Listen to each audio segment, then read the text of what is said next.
Hello everyone, my name is Persis. I'm a master's student at Makerere University and I'm a passionate researcher. And today I want us to talk about the process of writing a research proposal. Well aware, for every student or most of us in our journey, in our academic journey or somewhere at work, you'll be required to write a proposal either for your thesis or for a grant. So basically I'm going to be taking you through how to write a proposal for your thesis, especially for students, since most of the time it is a requirement before you graduate. You need to have a research topic, and not just any topic. Your topic needs to reflect a problem, and it has to be a researchable problem. When I say researchable problem, I mean something where you're contributing. You must be adding something new to the field. You cannot do a study that has been overdone. So by the time you decide to carry out a study or a research, the main goal should be like there's been a gap, and at least there is some new information that you would like to add in that particular field. Please note that your topic should be very specific. You need to ensure that whatever topic you want to research on is very feasible in terms of your time, in terms of your resources. There are some topics you'll have to avoid given the time you have. For example, if you're going to do like a topic where you want to use like a cohort, or like you want to, like it will take you some long period of time to get the results. For example, if you're going to do like a cohort study, as a student it might not be possible, because most cases you're going to have like 3 months for research. So your topic needs to be very specific. You need to know where are you carrying out the research, what is the problem, and like I said, it needs to at least be relevant. After you've got your topic, you need now to introduce your topic, give us a background, your topic, and this will require you to read a lot of literature, because in the background this is where you're introducing the reader to your topic. So you need to give us some global statistics, some statistics at the level of Africa, statistics at the level of East Africa, statistics at the level of Uganda, and statistics that relate to your study area. For example, if I'm going to carry out my study, let me say I'm looking at HIV stigma among HIV patients, and I've selected my study area to be Mityana. When I'm introducing or giving a background to my topic, I'll give statistics on HIV stigma globally, Africa, East Africa, Uganda, and then I zero down to my area of interest, which is Mityana. So after you've given us the introduction, you've given us your background, we shall then do a problem statement. Now, a problem statement is one of the most important things that you have to consider in your proposal, because it's the one that clearly states your problem, clearly brings out the gap, clearly shows why your study needs to be researched, because it so in the problem statement we expect you to include, or we expect us to give us an illustration on what is the problem, how is it manifesting, who's being affected, what has been done, and lastly, still, much as something has been done, what is the gap regardless of other interventions. You also need to show us the consequences and you end with the rationale. And the rationale for the study is usually inspired by your topic. Okay, so after we got our problem statement, now we need to have a justification or significance for the study. With the justification, you're trying to show the relevance of your study.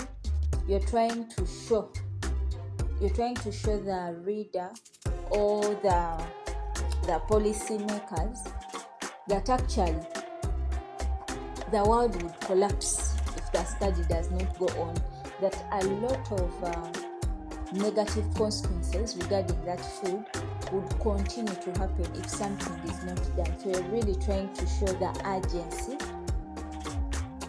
which the study needs.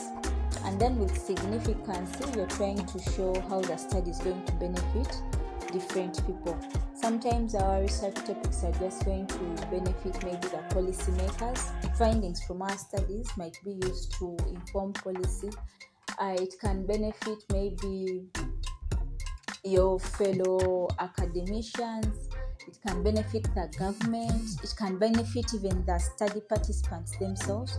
For example, if I'm doing a study on HIV patients regarding stigma, so if I'm able to come up with good findings and recommendations, this, if put into perspective, can also benefit the study group. So in significance, you're trying to show the relevance or who the study is going to benefit. Yes. So then we need to come up with our research question, goal, specific objectives, and please note for the aspect of time, usually specific objectives are not supposed to be many, at least 3 specific objectives. And with the main goal, if we are starting with the main goal is mainly derived from the topic. For example, if I'm doing a topic on exploring maybe the lived experiences of HIV patients in Michiana Hospital, maybe my goal would be to explore the lived experiences of HIV patients in Michiana Hospital. So in your specific objectives, you have to break down the goal into achievable objectives. So for example, in lived experiences, or if I'm looking at stigma, I could look at in my specific objectives, I could break down stigma to understand all those different types of stigma. My specific objective could be trying to something about psychosocial or self-stigma. Another one could be social stigma. So in your specific objectives, you're trying to like narrow or like to divide your goal into something that can easily be researched. For example, if I'm looking at issues of adherence of still, let me say, HIV patients to the art medicine, one of my specific objectives for me to know, if I'm looking at adherence, I would want to know, are they utilizing these medicines? What are some of the socioeconomic barriers to adherence? So those are going to be in my specific objectives. And after we formulated our objectives, we're going to come up with our questions. The questions are going to be derived from the research objectives. For example, if my first specific objective was to explore the psychosocial barriers to adherence. So my first research question will be, what are the psychosocial barriers to adherence? Yes, so after we've done that, we are going to now do our literature review. Please note that there are various sources of literature. You have the primary, we have the secondary. So you can usually get articles that have been written by different scholars. You can get articles from Google Scholar. We have PubMed. we have journals, so there are various sources of literature. So please make sure in literature review you need to avoid plagiarism. You have the second rule.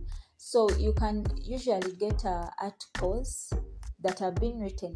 So for whatever information regarding your study that you've got, you need to cite. And much as you're citing or you're reading from other sources, when you're writing your literature, you also need to, the voice of the researcher needs to come out. Like you also need to be able to think through or analyze and relate it to your study. Yeah. And after we've done that, so for whatever information regarding your study that you've got, you need to cite. And much as you're citing or you're reading from other sources, when you're writing your literature, please note that the literature is being guided by our research questions or specific objectives. For example, if I've only narrowed down to psychosocial barriers, socioeconomic, and maybe, literature that I'm going to look for will be related to my specific objectives. I cannot go to something different that is not close to my study or that is not within what my study is looking out for. So after that, we shall go to the methodology. And with the methodology, we are looking at what study design are we going to use, what methods of data collection. Are we going to use quantitative? Are we going to use qualitative methods? How are we sampling? Yes. So methodology is looking at how you're actually going to conduct your study. How are you going to get the results in terms of the design, data collection methods, sampling, who are your study participants, and all that. Yes, I think basically that is it. But also you also have to give us a hint on how you're going to manage your data, how are you going to analyze your data,